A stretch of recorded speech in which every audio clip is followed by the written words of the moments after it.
Catch 'em all, Pokemon! Hello everyone, welcome back to another podcast with Dustin, not Justin, Pikachu, and Kaylee. Hi everyone, welcome back to our podcast. We're really excited to have you today. there's a chance we're changing the podcast name to Shut Your Pothole, just so you know. Just so you know, we did not discuss this. We'll see. Anyway, you're here because you read the title, everything you need to know to start buying Pokemon cards. Pikachu here is to assist us, but we're going to kick him out for now because he's kind of annoying. Get out of here. Get back in your Pokeball. Now, Pokemon cards. They're the biggest craze right now. Everyone's buying them. Their prices are crazy. You should buy them too. Well, we'll get to that. If you've been following me on Instagram, or if you're a Gary Vee fan, you've probably been seeing the whole Pokemon card craze going right now. And you're watching this video because you're not really sure how to start or what to look for or anything. So that's what we're here to do today. We're going to help clarify some things and get you a little started on what to look out for and what maybe you should start buying. After this video, maybe you'll change your mind. Who knows? But it's still a good video to watch. Oh. So I've been a Pokemon fan since 1998. I've played every single game. And Dustin has been a fan Since June 2020. Well, I did used to watch the show when I was a little kid, like just a little bit in the morning, but it was on so early that I always missed it before going to school. It was just way too early. I wasn't waking up for that. So yeah, I'm not like I wasn't a diehard fan, but now I'm like learning more, figuring things out, and and as if you saw my Instagram, I bought a ton of cards. Well, a good amount of cards. You're here to find out how to start buying cards. Well, this video is going to cover mainly the 1999 to 2000 series of cards because that's what I got. And why did I go with that? Because they are the oldest in America. Like they were one of the first printed cards in America. A lot of kids had it that are in our age group growing up. So there's definitely that nostalgia factor. Like I remember when I had that factor. So yeah, and they're also just older. So it's almost vintage. It's not that old, but it's like almost at that level of vintage. So I thought this is where I kind of wanted to go. And plus Kaylee here had cards that she brought out of, our little storage area where I knew she had cards around. So I was like, hey, can I take a look at them? Took a look at them, wasn't really sure what I was looking at, and just started kind of going down the YouTube rabbit hole of like what to look for. We're gonna discuss everything that we've figured out in the past 3 months as far as what to look for, how to tell the difference, all that stuff, all packed into this one video. So turn up the volume. You're gonna want to know. All right, first things first. So this video will be mainly on the 1999, but if you've done a little bit of searching, you already know the 1999 cards. There's a lot of different types of cards, and you're like, what the hell am I looking at? I don't know what the difference is. So I bought these 3 Bulbasaur cards specifically for this podcast, so this is all for you guys. We've got 3 cards here. A 1999 first edition Bulbasaur card, a 1999 Shadowless edition Bulbasaur card, and a 1999 unlimited base set Bulbasaur card. So all these 3 are considered base set 1 or base set. That's what they're called. Now, what is the difference between the 3, right? So the first edition was the initial edition that they released, and there is a unique stamp on the card that shows that it is a first edition base set Pokemon card. Things to look out for in the first edition card, like Kaylee already said, the first edition stamp. Number 2 indicator is there's no shadow around the yellow border here. You'll see it in the other unlimited version card. In the copyright area, it has 1995, 96, 98, and 99, where the unlimited version doesn't have 99 on it. So this is pretty much the rarest of the 3, or at least the most valuable of the 3, because it's the first printing of the card. It's the first one that was in America, and it just has that like rarity factor of it, where they printed more in the Shadowless, and then even I believe they printed even more in the Unlimited, You don't have to, doesn't matter if you fact check me on that. All you have to know is this one's the most expensive of those three. And so what it's lacking is a shadow, and it also has that first edition stamp along with the dates at the bottom. Correct. Which moves us to our next level, the shadowless card. So these are pretty much exactly the same, except it doesn't have that first edition stamp there anymore on this card. Basically, it's the same exact thing as a first edition card, except it's a second printing, but they can't put edition 1 on it. So that's how you can tell it's a shadowless.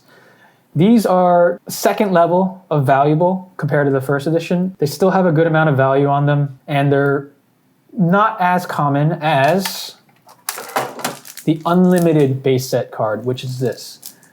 The unlimited card has a shadow on the right side here, and it doesn't say 1999 in the copyright area on the bottom.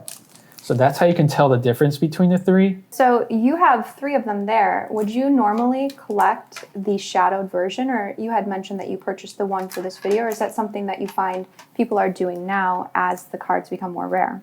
I did want to buy it just for this video, just to like kind of indicate, or show you guys the difference between the three. But I mean, this unlimited one wasn't very cheap either. Like this was $140 versus, okay, maybe that's a good way to like help you guys understand which one's the most valuable.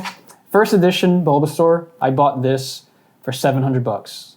We're gonna go over what it's worth now, but bought this for $700. Bought the Shadowless for $360, and then the Unlimited for $140.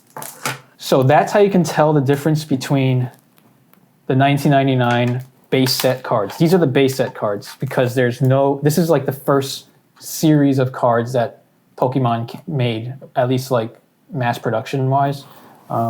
It's kind of like comparing Saved by the Bell versus Saved by the Bell New Class. Like it's just a different, it's like not a spin-off. It's the original. These are the original pretty much. Yes, we can argue that there's even older cards that Pokemon came out with, but you don't need to know that for right now because this is all you need to know. The only exception with the first edition stamp, I don't have it, but it's a Machamp card. I'll display a picture here. The Machamp card has first edition on all of them. The actual first edition, the Shadowless, and the Unlimited card, they all have the one first edition stamp. So the only way to tell is by the actual shadow itself and the way the hollow, oh, you probably don't know what I'm talking about. This is just a sample card, just to show you what a hollow is. Around the edges of the character is holographic foil. Pretty much, it's really shiny. On a Machamp, the shininess, aka the hollow, looks a little bit different between the actual first edition and like the unlimited set. I personally recommend staying away from Machamp just because unless you really like study that card where you really understand the difference between the three major ones, but there is a fourth one, so that's why it gets a little bit complicating. I kind of stay away. I stay away from Machamp just because it's too hard to tell in photos. Maybe in person I could kind of tell, but in photos, you don't want to spend like $700 on a first edition Machamp and then it ends up being a unlimited where it's only worth like $100. So that's one character you have to be really careful about buying. That's for the base set, which is this series of cards. Base set is, just like I said before, is the original printing of these Pokemon cards. After this, they came out with a different series of cards called a Jungle series. Then they came out with a Fossil series. And then they came out with a base set 2, Team Rocket, and so on and so on and so on. I believe that they were just expanding the collections and they were introducing new Pokemon, so they were just creative with the marketing. But I know that we're seeing a lot of collectors and new buyers focusing on these sets primarily, and that's where the big return on investment is. Well, we went over the Bulbasaur, but there's other variances. For instance, the Pikachu card. These are both first edition cards, but I mean, can you see a difference between them? But if you look a little bit closer, this one has yellow cheeks on the circles. I'm pretty sure it's the first printing. I forget the exact story behind this, but all you have to know is red cheeks is worth way more than yellow cheeks. It's pretty easy to tell, like the difference. One has red, one has yellow. Red Cheeks, like I said, is more expensive. Yellow Cheeks is still pretty expensive, but not as much as the Red Cheeks. Which brings me to part 3 and 4. We're going to move on now to the Jungle series, which is, like I said, it's kind of like the Saved by the Bell new class, like a completely different series of card. The only issue with this card is people have been trying to sell these on eBay to play off as Red Cheeks because the photo has Red Cheeks in it. It's not the same card as this first edition Red Cheeks, though. And if you see with those versions too, there's a first edition stamp on that Jungle Pikachu because it was the first edition of the boxes they released. So then it can get really confusing because you're like, oh, that's a first edition Pikachu and has red cheeks. So that's that really expensive card, right? It's like, no, because on the right side here, it has this unique stamp, which helps indicate what kind of card it is. This stamp it looks like a tadpole flower type of thing. And that's what the Jungle series symbol was. Also, too, with Fossil cards, the Team Rocket cards, they're all going to have those unique symbols. And they'll also have a first edition version of their cards as well. But yeah, people are listing these on eBay as Red Cheeks, and they're charging like $1,000 for these. When I bought this card for $200, and I think it's still maybe a $400 card. But of course, the market is the market, so it's kind of hard for me to determine how much a card's worth. But I mean, I paid $200 for this, and I thought I was paying way too much for it. So, yeah, buyer beware. And that's a good segue into this point. How can you determine if you're overpaying for a card, and how can you prevent that? There's certain accounts on eBay that put up a ton of Pokemon cards, and all ending really soon. And a lot of people are watching these listings, and a lot of people are bidding way more than they should be.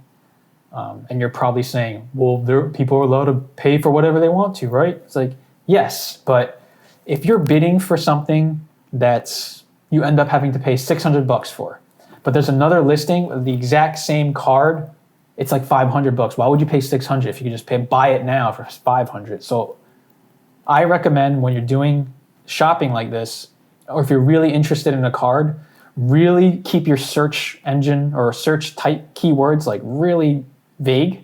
That way eBay will give you a lot of different listings, and you'll be able to see all your different options of listings, because sometimes there's like these hidden listings that they just don't pop up because you're so specific on the way you entered the keywords, and you might miss out on a really good deal. So keep your search options really, really open. As you're searching for these cards, you had mentioned that they were exactly the same, graded the same, but they're different cards. So should you buy graded cards, and what are graded cards, or should you buy raw cards? Right, so all the cards that I've bought, is that a right word? I don't know, have been graded, which means they're in these plastic cases and they come with a label at the top. For Pokemon specifically, I only stick with PSA, which is Professional Sports Authenticators, because they're a little bit better as far as a little bit more stricter on the grading. But another company is called Beckett, aka BGS. They're a good company too. They're very famous for doing mostly sports cards, I believe, like basketball, baseball, and all that other stuff. For Pokemon, I don't recommend, well, I guess it really depends on the card, but I've seen cards on YouTube where people have like Beckett BGS graded 9, and then they compared it to a PSA graded 9, and the condition of that card is just way worse than the PSA version. People are sending in their cards, so they're sending in their raw cards from their collections or cards that they're opening up to these companies who are grading them on a scale from 1 to 10, and then that is where you're going to see these cards listed on eBay at different price ranges based on that 1 to 10 rating. The grading works from levels 1 to 10. So you send the card in. If it's absolutely immaculate, pristine, the PSA will rate it a 10. The only thing is with BGS, even though I said BGS 9 seems to be a little bit of a worse grade than a PSA 9, BGS 10 is really, really hard to achieve. Like, it has to be insanely perfect. Like, even PSA 10 cards do have slight imperfections, like maybe the centering is off, or there's tiny nick on it.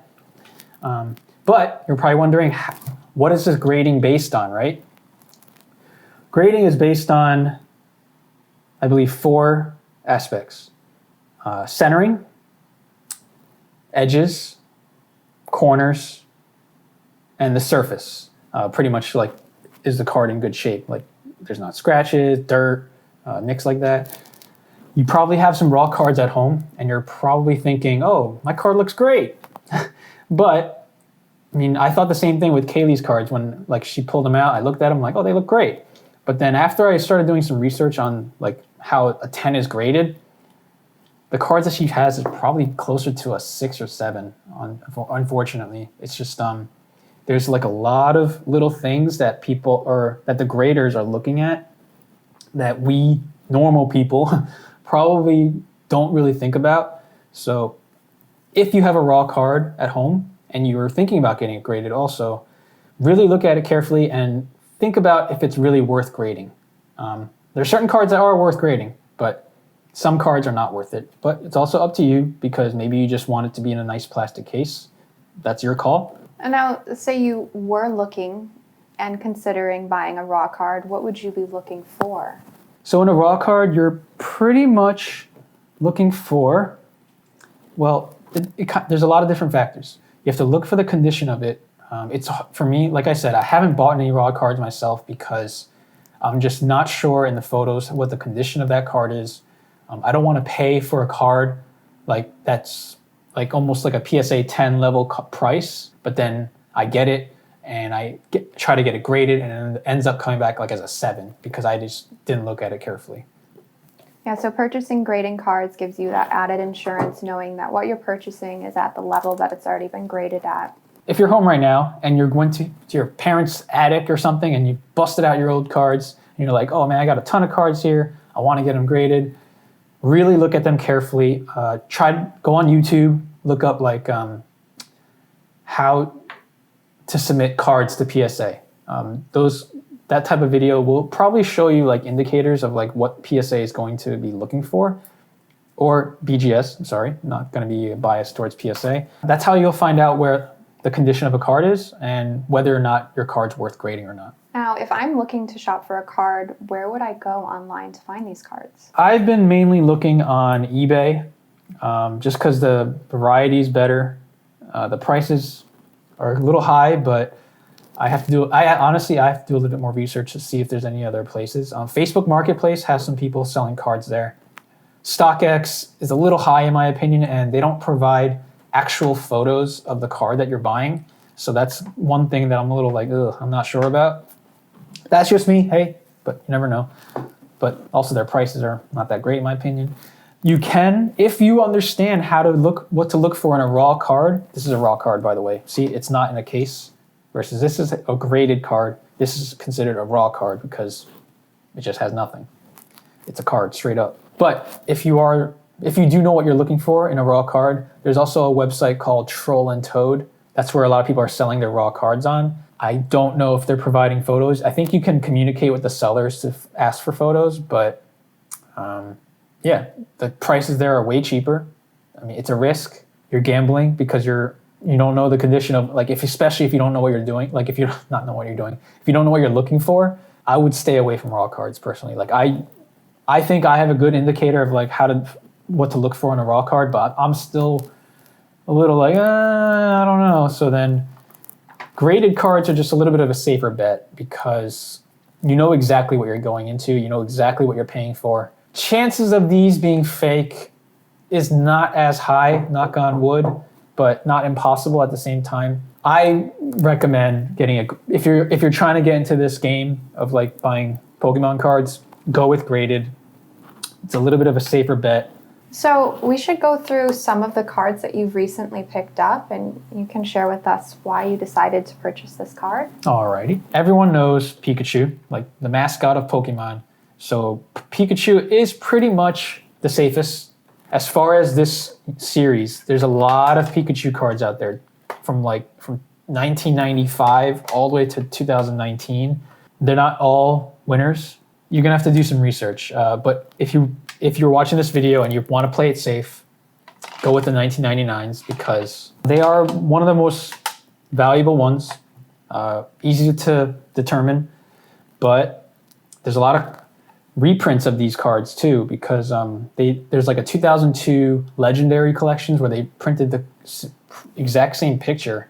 I mean, there's little symbols that can give you hints of like that it's not a 1999, but that's also why getting a graded card is better. It tells you everything up here. It tells you the year, the type of character it is, the type of card it is. It's just way more safe because you know exactly what you're buying. So Pikachu, Squirtle, Charmander, Bulbasaur, they were Ash's. This is how I know because they were Ash's main Pokemon on the cartoon, the TV show.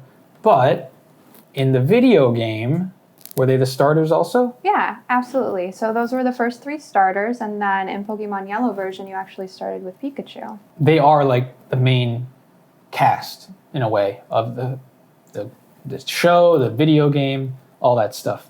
Does that mean that every single character that's been on the show or video game are valuable? No. So I went with those guys because they're just well known. Like people know these characters, and they like them. They probably had them as a kid, and that's why I went with these. I also bought some random characters. I've also bought some really random characters, and not all. Like I said, not all characters are worthy. Like Psyduck doesn't seem to be very loved in the card world. I love Psyduck, but he's not a top seller. But I'm still buying Psyduck cards just because I like it. So, which also brings a good point. Like, buy what you like, because let's say you buy something and it's like it goes to 0. I highly doubt it's going to go to 0, but let's say it does. At least it's something that you like, and you're like, hey, I like this card. I wanted it. I'm just going to keep it in my collection at least, even if like it's not, I can't get money on it. So that's where the balance comes in, where you got to like go with a card that you like, but also don't want a card where you just waste your money. Like, you don't want to go with like 50 cards where you just waste your money just because you like it and nobody else likes it, and you just hope like it's going to be valuable one day. That's not a good game to play either. But like I said, if you just want to collect them, that's on you. Do what you want, collect, have fun. I even have some random Pikachu cards here, just because, like I said, Pikachu is the mascot of this game. I just had a weird feeling about these certain ones that I liked. I think we can highlight some of the quick return on investment, the increase in the prices since you recently purchased these at the beginning of July. So I bought my first card on July 5th, which is this Squirtle PSA 10. Bought this card July 5th, $600. At the time, I was like, oh my God, $600. That's a lot of money. It last sold for $2,000. That was like maybe last week. Today's September 1st, by the way. It is one of the highest cards that has sold, $2,000. That means that I just got like 1 million times worth ROI on this bad boy. Debating on selling it. I'm not sure yet. Probably not gonna, but I don't know. You have to, if the price is right, I'll sell it to you. Do you expect they'll still increase? That's a hard thing. It's really hard to determine. I've been watching pretty much everything, and I'm really stalking a lot of these listings on eBay because everyone's increasing their price right now because I think they know the demand is high. That's where PSA 9s, the shadowless version, the unlimited base set version kind of come in. I've seen those card prices going up too. I think those cards are what people that want to get into the game are going to probably start buying because it's just more affordable versus a $2,000 card that you don't even know if it's going to go higher or not. I mean, I think it might. This is probably not the best starter card if you're just getting into this game on September 1st. It'll be a lot of money to spend, but that's on you. Yeah, I do expect that they will continue to grow, but like you said, there are other cards that are at a better price point that are starting to rise in popularity that you can invest in as well. Card number 2 that I bought. What is it? I forgot. This was on July 10th. You purchased a first edition Pikachu with the yellow cheeks. This was a PSA 9. Right. So here is that card. Bought it for $200, which I thought at the time was an awesome deal. How much did it sell recently? $1,100. That's like 50,000 times worth what it is now. So that's a hot ticket right there too. I've been actually looking at a lot of Pikachus now because I kind of started getting into this thinking like more of a collector. Like I want different types of cards. Now I'm kind of thinking more as an investor where I'm going to get the one that makes the most sense that I could just hoard and sell them all. That's how I'm kind of going about it. A great way to approach it. Oh, thanks. On the same day as well, July 10th, you also picked up a first edition Squirtle, PSA 9. Back to the original Squirtle that I bought, I really like turtles. I like turtles. If you know that meme, she knows that meme. She probably It's the best. But yeah, I like turtles and I like Squirtle. I like them on the character on the TV show. You purchased this for $225 and it last sold for $750. Yeah, so this is a PSA 9, not even a 10. And that's a pretty damn good ROI on this card. Not even 2 months. Yeah, and I think it's going to go up. I think this one will go up just because it's a little bit more affordable than like the 10. And first edition is the key in this era. That's why I bought 2 of them shits. Yeah, I wanted to make a little, and this is also a dumb little joke, but on the show, if you're a fan of the show, there's a episode called the Squirtle Squad where there's 5 of them that like run, like pretty much are a gang that run a town. And I only got 3. I should have bought like 20 of these, but yeah, I wanted a whole Squirtle Squad, so I decided to get 3 of them. I've been seeing the Shadowless version, which is kind of like that one tier below the first edition. It's funny. The Shadowless 10 is pretty much equivalent to a first edition 9. And then the base set 10 is like equivalent to a Shadowless 9. It's like these tiers that kind of like meet each other, like this one and then this one and then this one. And the prices are like close. So if you are considering buying a first edition 9, you can also get a Shadowless 10. Which one's better?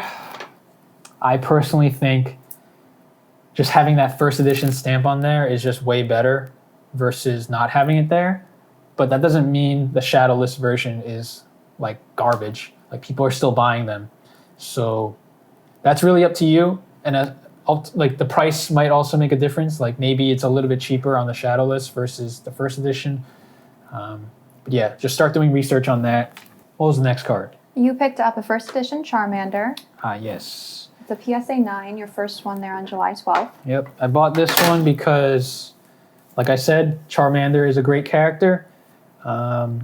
Price. I noticed the price on this kept on going up. It's like just little increments. I'm like, oh crap, I better buy one before it's too late. You paid $205 for that Charmander and last sold $800. This is the same deal, just like the Squirtle. The Shadowless versions are going up too, and the Unlimited are going up as well. Yeah, to that point, on August 10th, you purchased a Shadowless Bulbasaur, a PSA 10. You paid $360 for that then. 10, you said? Yes. Yeah. And it's now going for $900. Yeah. We did the math the other day, and I spent... Oh, before I even go there, not all cards are winners. I have a stack of cards here, right here, where none of these have gone up in price. And they've pretty much stayed the same. Like, they haven't gone down, but they've stayed the same. Time will tell if they will go up or not. So I bought a couple stinkers. Let's be honest, like not stinkers, but like just ones that weren't the hottest. And I'm okay with that because I could always just resell it and just at least even make my break even on them. So that's where the research comes in and how we did the research. I've been watching a lot of card opening videos by YouTubers like PokeRev, Leon Hart, Z&G Emporium is a good one for he's really studies the numbers and like the market and stuff. So like if you like that economic aspect of it, he's a good channel to check out. And SMP Pratt. But yeah, just watched a lot of YouTube. We started rewatching the cartoon because I wanted to really learn which characters were having a lot more airtime and were they liked, were they disliked.